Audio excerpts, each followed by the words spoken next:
महाराज श्री आपके पास विशेषता यही है, एक जिज्ञासा लेके आते हैं 10 का समाधान मिलता है, उसी से जुड़े हुए माला जप के लेके बहुत लोगों का प्रश्न होता है कि माला जप की सही विधि क्या है, क्योंकि ये बड़ा एक हाँ, विचित्र ये एक प्रसंग बड़ा आज का है। विषय है और आज भी कई लोगों को माला जपनी नहीं आती।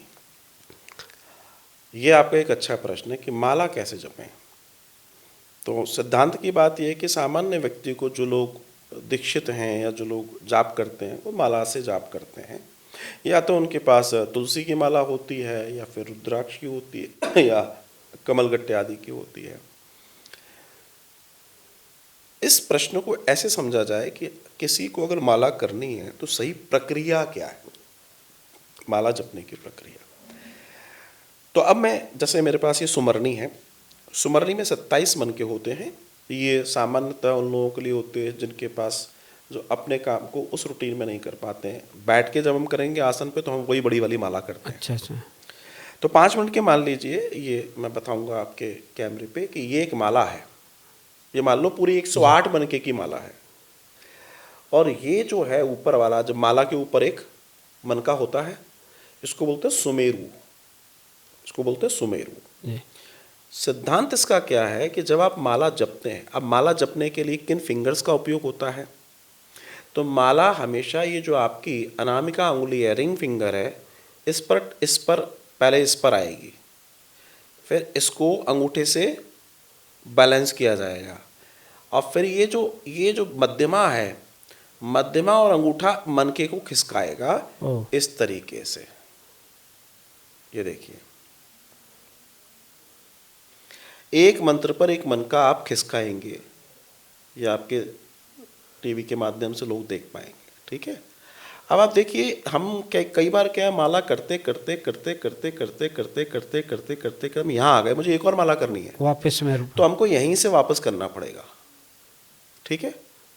अगर हमने इसको लांग लिया तो आपको आपकी की हुई माला का रत्ती फल नहीं मिलने वाला, वो फल जाएगा इंद्र को। ओह। सुमेरु, इसको सुमेरु बोलते हैं। इसको लांगने का मतलब है आपका जो भी कर्म आपने किया उसका फल किसको चला गया, इंद्र देवता। इंद्र को चला गया।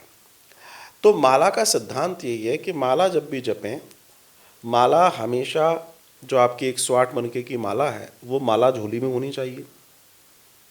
कई बार लोग पूछते हैं माला झोली में कि हम सामान्य तौर पे क्यों नहीं कर सकते। अरे साहब, ये आपके एनर्जी बैंक है, और ऐसे ऐसे लोग हैं जो अपनी आंखों से एनर्जी चुरा लेते हैं। तो आपके अपने रकम को खुले में रखते हैं कि बंद करके रखते हैं, ये आपकी कमाई है, ये ऊर्जा आपने कमाई है। तो पूजा, जैसे हमारे यहाँ कहा गया भजन और भोजन, ये एकांत की चीज़ें हैं, ये ऐसे नहीं है। तो हमें इनको समझना चाहिए। तो हमेशा ये झोली में होना चाहिए।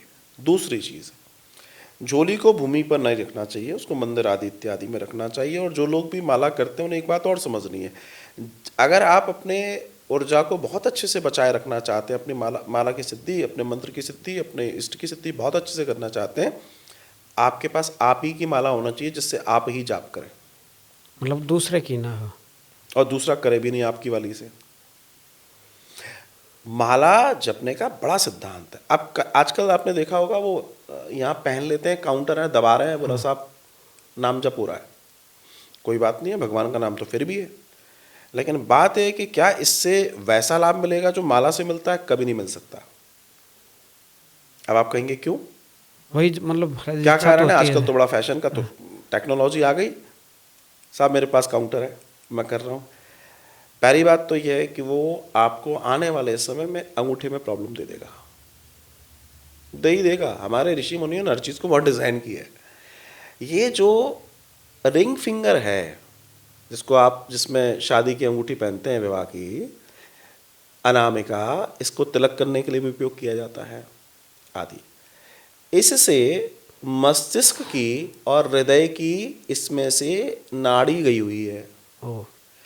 जो जिसका जॉइंट हार्ट पर भी है और जिसका मस्तिष्क पर भी है। तो जब आप, ये तुलसी का मनका है, जब आप इसे घिस रहे हैं तो कहीं ना कहीं इसके औषधीय गुण यहाँ टकरा रहे हैं, और ये स्किन उसको ऑब्जर्व करके आपकी बॉडी में फेंक रही है, तो आपको चिकित्सा भी मिल रही है।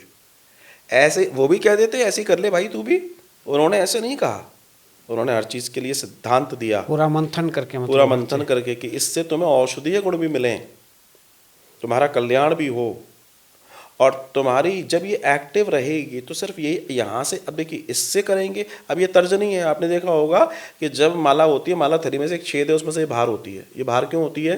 क्योंकि इससे हमारी नेगेटिव एनर्जी निकलती है। सबसे खतरनाक अंगुली है इसको ये हर चीज में बाहर रखा जाता है। भैया। अगर इसने आपने किसी के सामने कर दे तो आदमी कहता है भाई तो पूरा दिख जा लेकिन अपनी उंगली मत दिखा। कहने का तात्पर्य आप हाथ दिखा दो किसी को तो उसको इतना गुस्सा नहीं आएगा, अंगुली दिखा दीजिए ये वाली, ये अंगुली नेगेटिव, इससे हमारी नेगेटिव ऊर्जा निकलती है। इस पर शोध हुआ, फॉरेन में भी हुआ, इंडिया में हुआ, कि अगर आप पेड़ को भी दिखाते हैं ना 10 दिन तो वो सूखने लगेगा, इतनी खतरनाक है ये। इसलिए इसको उससे बाहर कर दिया जाता है, इसका हमें लाभ नहीं लेना है। तो अब ये जो है जब हम इसको यहाँ करते हैं ना, मैंने खुद फील किया है, जब ऐसे करते हैं तो ये पूरा यहाँ तक पूरा ये पूरी एक्सरसाइज हो रही है इसकी, और हृदय के यहाँ करीब रखेंगे तो उसका लाभ मिलता है, हमको करेंगे उसका लाभ मिलता है। तो माला करने का बड़ा सिद्धांतिक दर्शन है। जब कर लें तो थैली को अपने प्रणाम करें और रख दीजिए, तो ये है।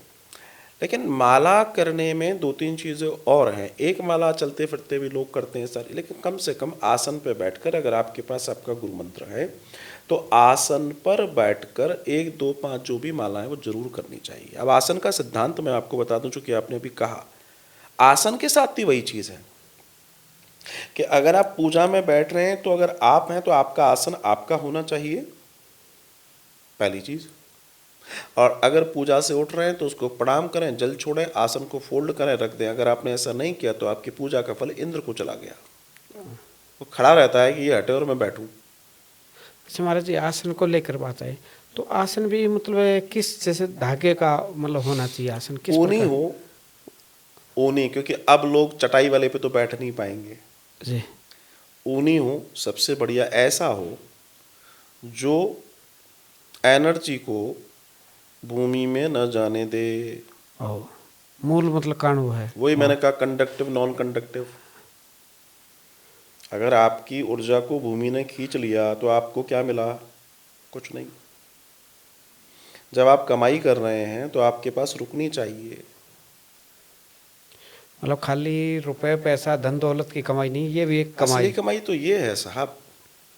देखिए, हकीकत में शरीर को चलाने के लिए, दुनिया में रहने के लिए में अर्थ की ज़रूरत है, उसके बिना नहीं होगा, ये बिल्कुल सत्य है। लेकिन अर्थ के ऊपर क्या है? जो बड़े बड़े पैसा कमाने के बाद भी व्यक्ति कहता है कि बस बहुत हो गया, अब तो ईश्वर की शरण। सोचो, तुम जो सोच रहे हो वो कह रहा बहुत हो गया। तुम जो आज ड्रीम देख रहे हो उसने पूरे करके वो फिर वापस इधर ही आ रहा है। पर कब आप आ रहा है? जब वो संतुष्ट हो गया वहाँ से, तो वो भी ज़रूरी है। और ये जो दौलत है इसकी तो बात ही अलग है।